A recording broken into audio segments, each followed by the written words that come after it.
And you can use mantras. You know, mantras are very powerful in healing your body. It's like the Hindu version or the Tibetan version of the affirmations. Just they are not full words.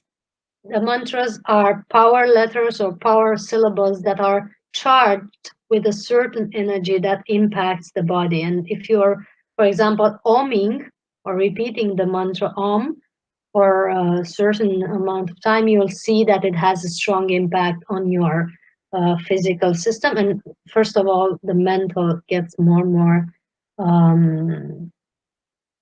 relaxed, and maybe even focused, cleared in many ways.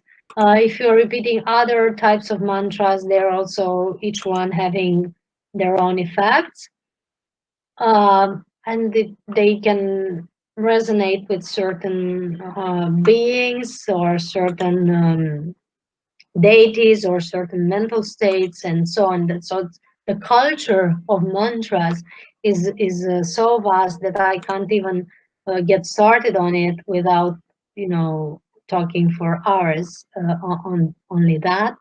But you know, it's um, best that you use them and try for yourself, because that's the best way to verify the truth and to see the effects of something. Okay, another question here in the chat box is if I know the difference of benefits between chanting mantra, okay, and chanting mantra out loud and chanting it mentally. Yes, very, very good questions. Thank you very much. There are different differences in the impact um between chanting it out loud and chanting it mentally.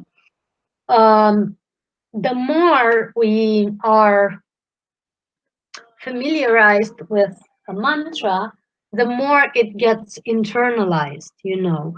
And if you're repeating a mantra long enough and concentrated enough, you will notice that eventually your system will start chanting it by itself. It's like your cells are emanating that mantra. I'm going to go a little deeper into that.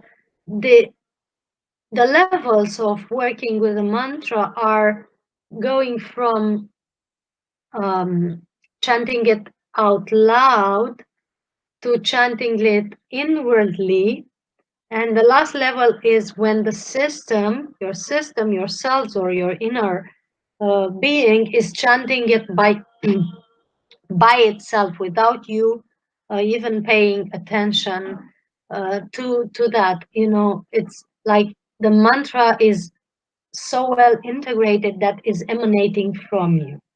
So these are the levels of working with a mantra. Sorry, my throat is getting dry. The levels of working with a mantra, and the more internalized it is, you know, the more you're taking it within, the more it's starting to be a part of you, or part of your being, and you know, impact your being. It's but it takes practice.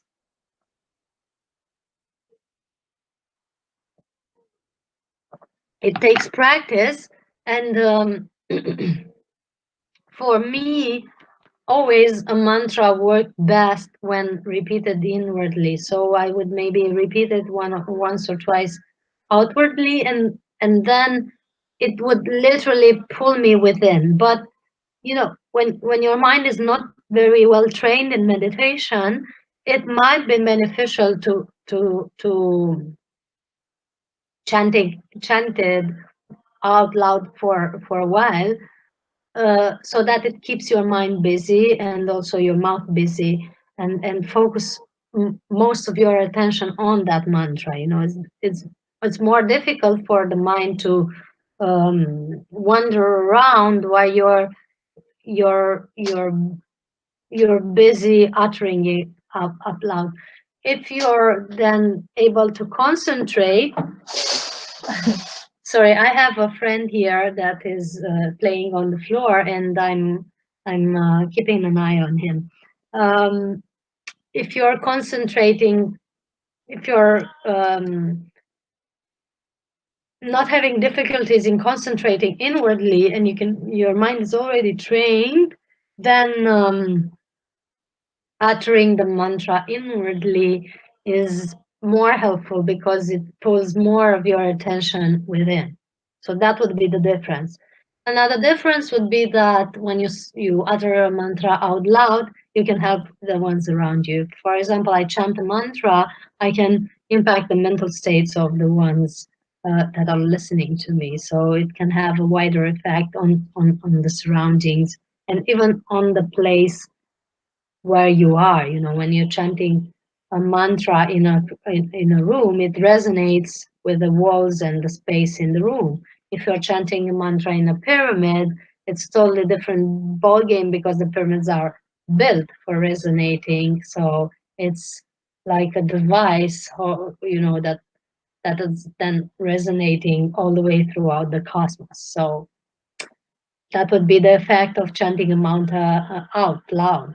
It's both of the practices have benefits, and the difference is in what you want to do with it. But you know, just just practice and see. That's the main answer to that.